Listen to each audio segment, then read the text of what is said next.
Halo, apa kabar? Kembali berjumpa di hari Ahad ini, hari libur dan seperti biasa Bung Rocky berbunga-bunga. Cuaca cerah. Ya, Mbak saya lagi ini bunga-bunga yang murah sebetulnya karena bunga kampung. Yang mahal tuh bunga utang kita. Ya. Oke.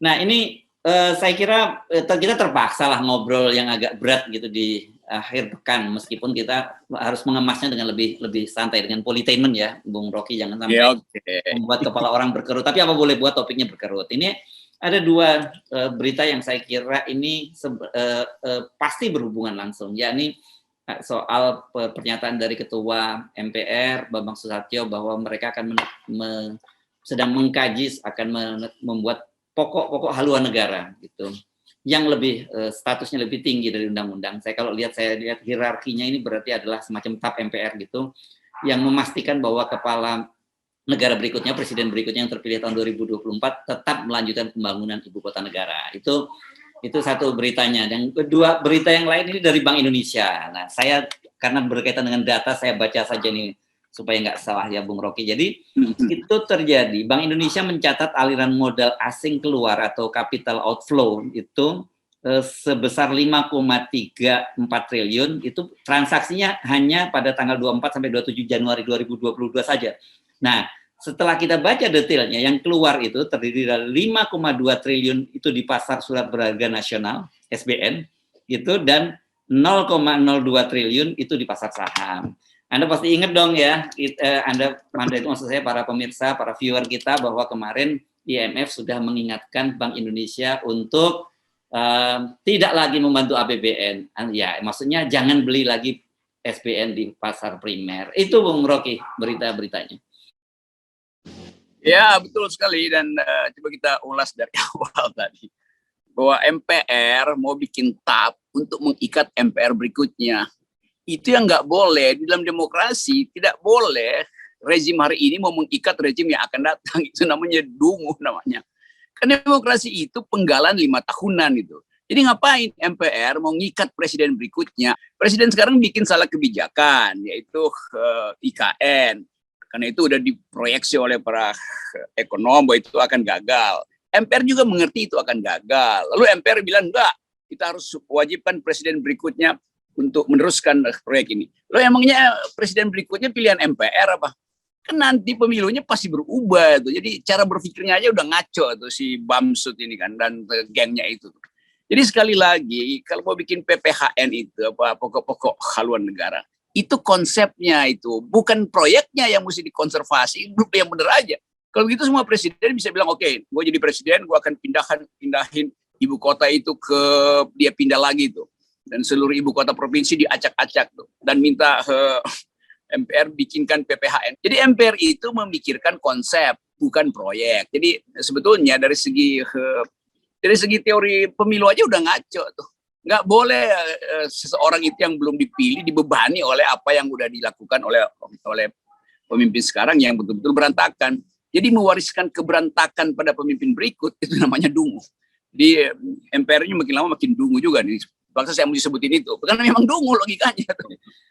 Atau gini, Bung Rocky, kalau kita mencoba berpikir terbalik, jadi sebenarnya dengan menyatakan sedang mengkaji loh, bukan memutuskan itu, sebenarnya juga memberi sinyal pada publik. Kan kita bisa kemudian publik bisa menafsirkan, ini pasti akan berantakan nih, presiden berikutnya pasti akan menolak, maka karena itu dia perlu membuat PPHN tadi gitu. Jadi kita maksud saya terbalik saja, kita tafsirkan bahwa mereka memberi sinyal pada publik sebenarnya pimpinan MPR sekarang ini. Kalau itu kita dukung tuh, kasih sinyal bahwa presiden yang akan datang akan dibebani oleh kemangkrakan sekarang tuh. Artinya memang diakui yang sekarang pasti mangkrak tuh. Jadi sebetulnya gampang aja kita lihat permainan politik di MPR. Tapi kalau kita balik pada tata bernegara, pada etika bernegara, kita balik pada prinsip tadi bahwa yang sekarang nggak boleh mengikat yang akan datang. Kan itu prinsip kita di dalam berkeadilan. Kan nggak bisa kepentingan publik di 2024 ditentukan oleh MPR yang sekarang.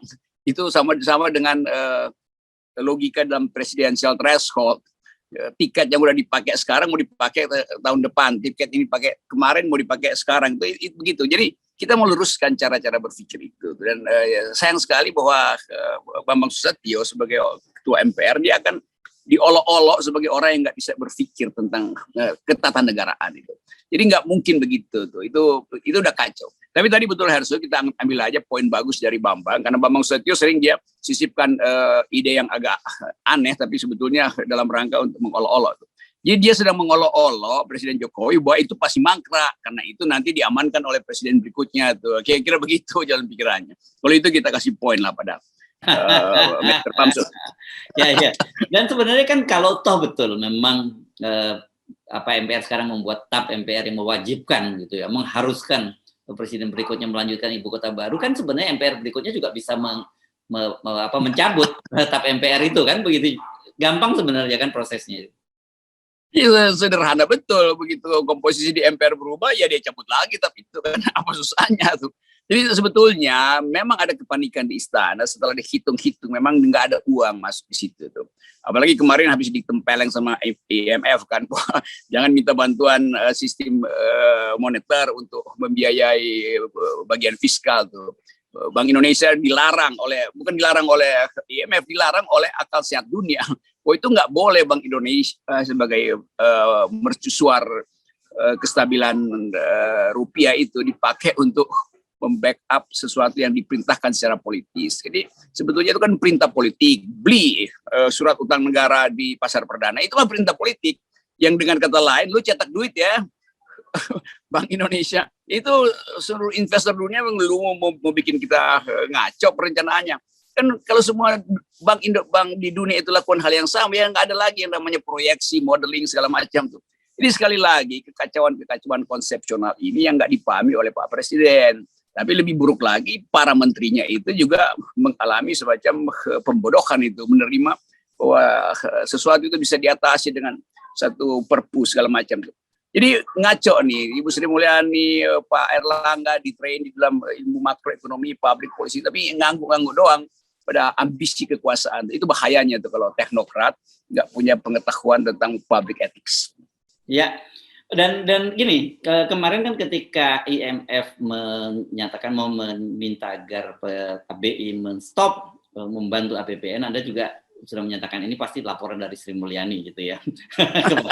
kepada nah, kemudian seperti gayung bersambut Bung Rocky, karena tak lama kemudian di DPR dia juga menyampaikan hal itu, bahwa tahun 2023 itu akan kritis keuangan negara. Sri Mulyani sudah menyatakan begitu. Kenapa? Karena dia tahu bahwa tanpa dibantu oleh BI itu selama ini sebenarnya sudah berantakan tuh APBN. Di sekarang tidak boleh dibantu lagi oleh BI, dan BI sudah memastikan juga tidak akan membantu. Berikutnya masih dibebani harus membangun ibu kota, menyisihkan untuk ibu kota negara. Makanya kemarin Sri Mulyani kan juga mau menggunakan dana PEN, dan kemudian itu diprotes oleh DPR, dan Sri Mulyani dengan santai bilang, ya kalau DPR menyatakan nggak boleh, ya kita cari dari anggaran yang lain. Easy banget gitu, yang membuat anggota DPR tambah naik hitam gitu. Ya itu artinya Sri Mulyani udah tahu dari awal lah, mungkin dari semester lalu dia tahu ini akan terjadi. Dia akan tetap ada hotline, ada courtesy call selalu dengan perbankan internasional, terutama IMF dan World Bank. Tapi selalu dia nggak punya nyali, dan memang terlarang sebetulnya untuk menegur presiden kan. Jadi seperti biasa dia harus melapor supaya ditegur dari luar negeri. Tapi Presiden Jokowi kan nggak ngerti konsep-konsep ini. Menteri-menteri juga tahu bahwa Sri Mulyani akan melapor ke IMF. Tapi ini banyak menteri yang kedudukannya politis, sehingga menganggap bahwa nanti juga presiden bisa keluarin sesuatu yang bikin heboh tuh.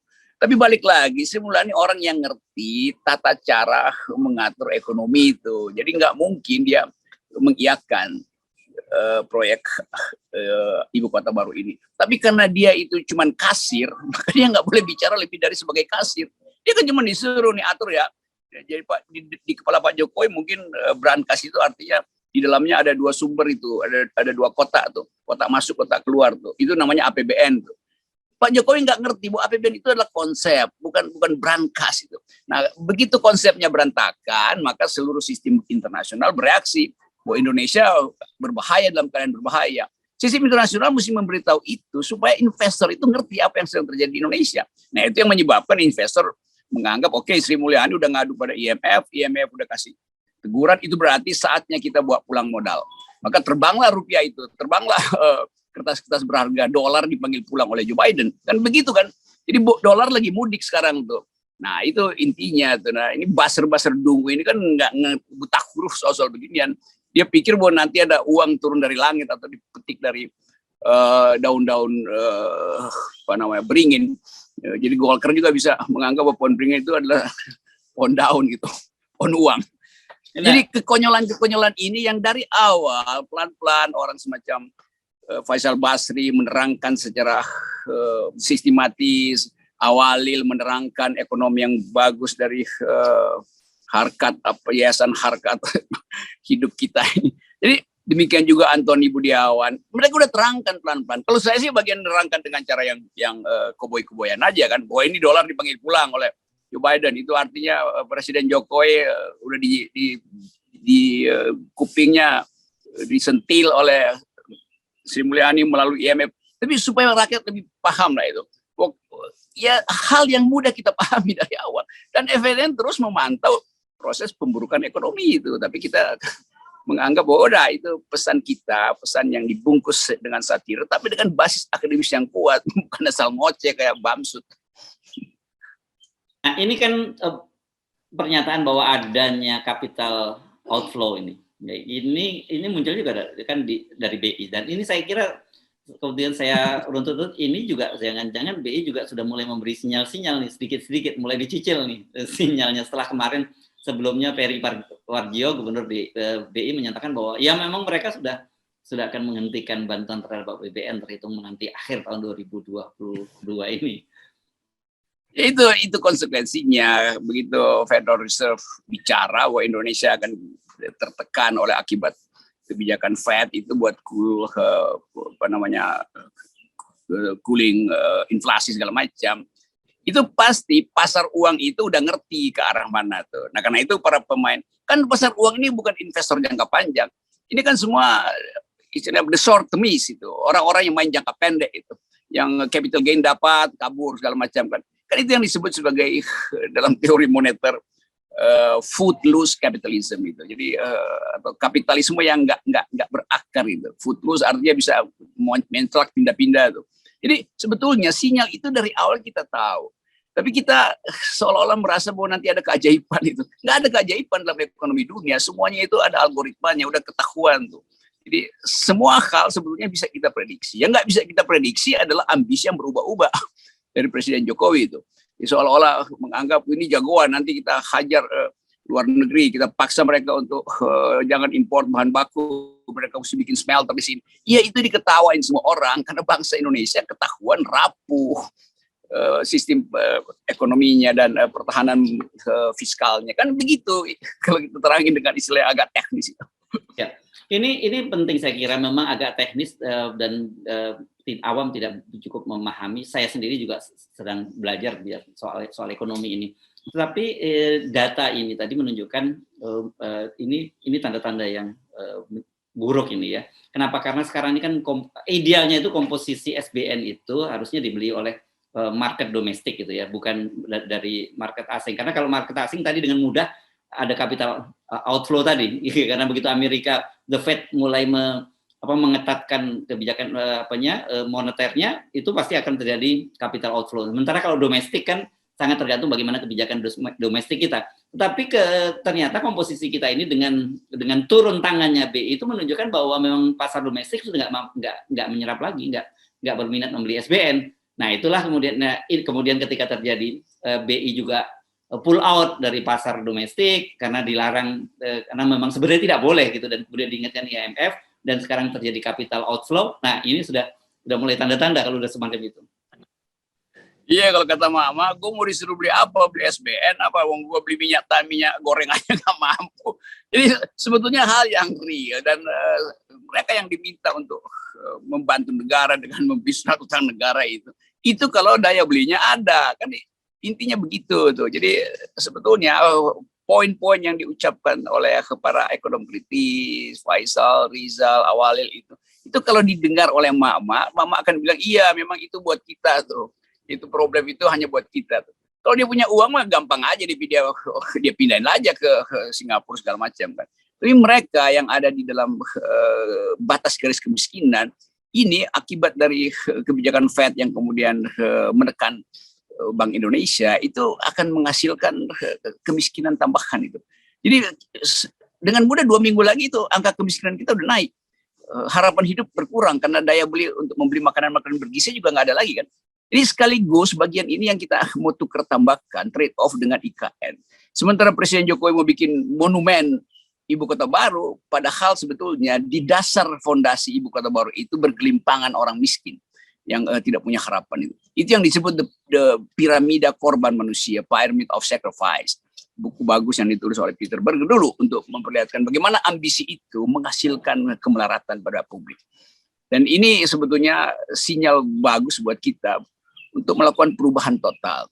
Dan orang udah bicara tentang yang kita mau adalah revolusi itu. Emang dari dulu kita maunya revolusi, tapi karena komposisi politiknya menginginkan semacam restorasi doang, nah begini jadinya kalau cuma mau restorasi doang. Ya. Nah, minyak goreng ini juga serius ini, saya kira karena KPPU itu sudah mencium adanya unsur pidana ini. Ini mafia kotor ini dari mafia goreng ini. Jadi KPPU sudah meningkatkan statusnya menjadi persoalan pidana ini, Bung Rocky. Jadi cukup serius. Dan terupanya harus sama dengan batu bara ya, ada di DMO juga, domestic market obligation juga yang harusnya dipenuhi oleh para pemain di minyak goreng ini. Nah, ini kita melihat betapa semua orang dalam situasi pandemi justru bukan berpikir bagaimana membantu pemerintah, tapi malah main kotor, main curang dengan menaikkan harga minyak goreng. Dan ini dampaknya mestinya pemerintah sadar ini bisa bikin rakyat ngamuk. Justru sebenarnya yang membuat orang yang tadi Anda sebut revolusi tadi itu ya para mafia-mafia ini. Ya itulah, kalau presiden nggak kasih sinyal bahwa dia pro keadilan, maka mafia-mafia ini, kartel ini juga lakukan pencurian dengan membentuk kartel untuk mengatur harga kan. Lain kalau presiden bilang oke, saya mengerti bahwa rakyat saya masih miskin, maka ibu kota tidak jadi dipindahkan. Maka rakyat akan mendukung upaya memberantas kartel ini. Tapi sekarang presiden sendiri bermain kartel, itu kartel ambisinya tuh, yang nggak peka pada ketidakadilan. Jadi ngapain juga kalau presiden ngomong itu rakyat anggap ya lu juga borosin duit di IKN kok di ibu kota. Jadi hal itu udah masuk dalam bawah sadar subconscious dari rakyat. Itu sebabnya kalau saya kemana-mana orang bilang udah Pak, mending hancur total aja melalui kalau istilah LSM melalui revolusi itu. Bukan melalui kebijakan-kebijakan yang dijanji-janjikan, diamankan lewat PPKN, pokok-pokok haluan negara. Orang bertanya, MPR tuh ngapain aja sih? MPR bikin aja sidang istimewa jatuhin presiden. Kan begitu kan mestinya. Ini pikiran rakyat Wakanda ya yang ketemu dengan saya tuh ya. Enggak betul. Banyak sekali orang yang frustrasi dan kemudian cara berpikirnya jalan pintas tadi seperti itu. Ya, padahal kita tahu juga bahwa itu segala sesuatunya mesti dikalkulasi dengan benar lah, karena bagaimanapun sebenarnya kita sudah memilih jalan demokrasi, karena ada mekanisme demokrasi sebenarnya yang konstitusional gitu yang bisa kita lakukan gitu. Tapi karena mungkin frustasi, cara berpikirnya selalu inkonstitusional saja gitu. Ya itu yang kita sebut disobedience ini, social disobedience. Ya. Muncul karena frustrasi, karena nggak tahu jalannya apa gitu. Ya, betul. Mau pakai jalan konstitusional dihambat oleh 20%. Jadi keblok semua itu. Jadi energi rakyat itu sedang menunggu outletnya. Itu yang bahayanya itu. Apalagi sekarang kesulitan politik ini atau ketegangan politik basisnya adalah ketidakadilan sosial. Ketidakadilan sosial terkait dengan isu rasial. Isu rasial kemudian tumbuh di lokal-lokal sebagai konflik horizontal. Jadi ini betul-betul negara yang sedang duduk di atas bara api sosial. Ini yang nggak dimengerti oleh saudara Presiden Jokowi yang hahaha doang kalau datang di depan televisi lalu mengatakan baik-baik aja kita akan capai ini capai itu apa. Jadi ini bahayanya pemimpin yang elektabilitasnya lebih tinggi dari intelektualitas. Karena itu kita sedang kampanye intelektualitas harus lebih tinggi dari kapabilitas. Kita kritik Presiden Jokowi sebagai pembuat kebijakan, loh, bukan sebagai individu tuh. Sebagai individu dia selalu baik sebagai kepala keluarga, tapi buruk sebagai kepala negara. Jadi itu faktanya, mau diapain? Ya, dan kalau kita kemudian mengkampanyekan 0% ini ada semacam apa?